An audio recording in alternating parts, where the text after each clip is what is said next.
Bonjour chers serial buteurs, aujourd'hui on se retrouve pour la deuxième vidéo du défi 30 jours 30 vidéos. On continue cette mini séquence sur le tee et on va parler aujourd'hui des différentes gammes de tee. Cette vidéo, tu l'auras compris, est complémentaire de la précédente qui parlait du choix du tee. On va aujourd'hui présenter les différentes gammes, les différents types de tee pour pouvoir t'aiguiller un petit peu plus.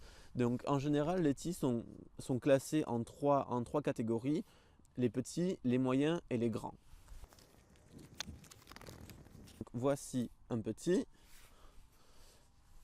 on va dire un moyen et un grand. Et dans les grands, très souvent, les tees sont télescopiques, c'est-à-dire qu'ils peuvent se visser, se dévisser pour atteindre une hauteur encore plus grande. Alors, je vais te présenter les petits tees. Ces petits tees-là, ils sont très proches du sol, ils ne mesurent pas plus de 6 cm. On dirait que le ballon est directement posé sur le sol. Cette petite taille offre une grande stabilité au ballon. Ces tees sont un petit peu plus difficiles à prendre en main, ils nécessitent un bon rythme, un bon niveau de coordination et souvent quand on commence à buter avec ces petits tees, il y a beaucoup d'échecs. On touche souvent le sol, la balle part pas loin, elle tourne beaucoup et ça peut être décourageant. Une fois qu'il est bien maîtrisé, normalement ce tee offre un plus haut niveau de précision. Psychologiquement, c'est un petit peu difficile de l'utiliser.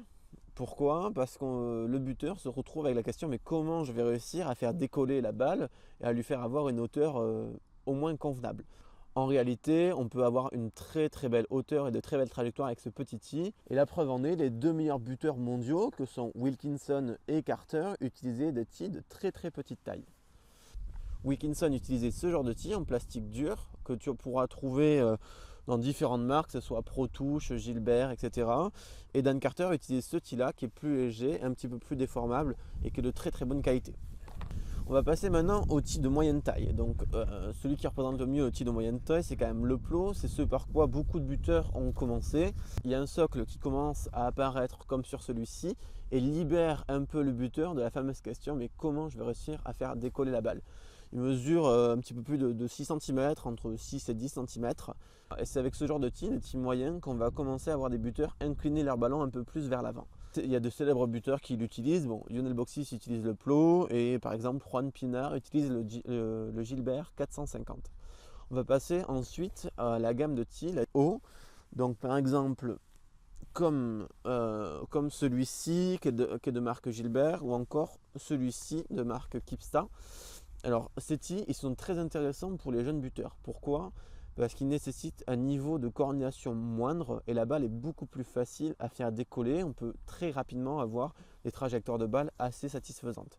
Voilà. Le ballon est carrément posé sur une sorte de piédestal, mais ce n'est pas du tout la solution miracle. Pourquoi?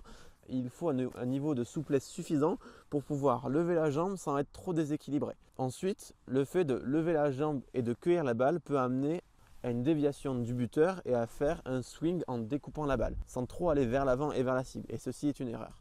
Ce genre de tee haut offre effectivement des trajectoires faciles et assez hautes, ce qui peut être un handicap les jours de vent. Les célèbres buteurs qui utilisent des tees hauts, voire télescopiques, sont Scott Spedding, Owen Farrell ou encore Elliott Daly.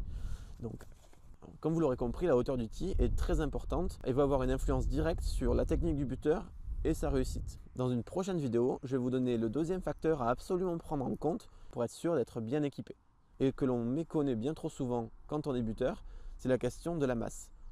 Merci d'avoir regardé cette vidéo. Vous pouvez vous abonner et cliquer sur la cloche du buteur pour être au courant des prochaines sorties en exclusivité. En complément, vous êtes aussi libre de recevoir 5 vidéos gratuites en cliquant sur le lien en description. Ces vidéos portent sur les 5 erreurs du buteur qui empêchent de progresser face au poteau et naturellement comment les corriger. Je vous remercie pour votre visionnage. À bientôt sur la chaîne Culture Rugby. Ciao.